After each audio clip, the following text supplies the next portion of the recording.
گوجرانوالا میں مونسون بارشوں کا سلسلہ مسلسل 5ویں روز بھی جاری ہے۔ رپورٹ کریں سید مقدر رضا۔ جی تفصیلات کے ساتھ ہمارے نمائندے سید مقدر رضا اس وقت ہمارے ساتھ براہ راست موجود ہیں۔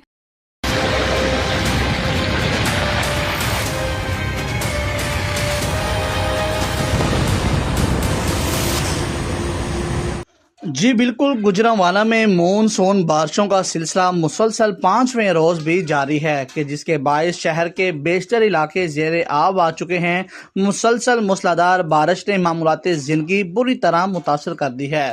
شہر کی مرکزی شاہراہوں، گلی محلوں اور اہم بازاروں میں 2 سے 3 فٹ تک پانی جمع ہو چکا ہے کہ جس کے باعث ٹریفک کی روانی شدید متاثر ہے، اور جبکہ شہریوں کو آمد و رفت میں بھی شدید مشکلات کا سامنا کرنا پڑ رہا ہے۔ اس حوالے سے آپ کو بتاؤں کہ محکمہ موسمیات کے مطابق بتایا جا رہا ہے کہ اب تک گوجرانوالا میں 120 ملی میٹر بارش ریکارڈ کی گئی ہے۔ نشیبی علاقوں میں پانی گھروں اور دکانوں میں داخل ہو چکا ہے، جبکہ ضلع انتظامیہ اور محکمہ واسا کی ٹیمیں جو ہیں نکاسی آب کے لیے مختلف علاقوں میں مصروف دکھائی دے رہی ہے۔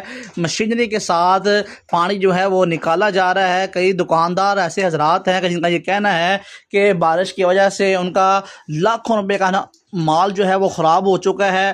پانی جو ہے ان کی دکانوں کے اندر داخل ہو گیا ہے، اور کئی ایسے ہیں جن کا یہ کہنا ہے کہ ہمارے گودام کے بیچ میں پانی جو ہے وہ داخل ہو گیا ہے کہ جس کی وجہ سے ہماری گندم چاول جو ہے وہ تباہ ہو چکے ہیں۔ شہریوں نے انتظامیہ سے مطالبہ کیا ہے کہ پانی کی فوری نکاسی کو یقینی بنایا جائے تاکہ معمولات زندگی بحال ہو سکے۔ دوسری جانب محکمہ موسمیات نے آئندہ چند گھنٹوں کے دوران مزید بارش کی پیش گوئی بھی کی ہے کہ جس کے باعث نشیبی علاقوں میں صورتحال مزید خراب ہونے کا خدشہ ظاہر کیا جا رہا ہے۔ کیمرہ مین کے ساتھ مقدر رضا، SM ڈیجیٹل پوائنٹ، گوجرانوالا۔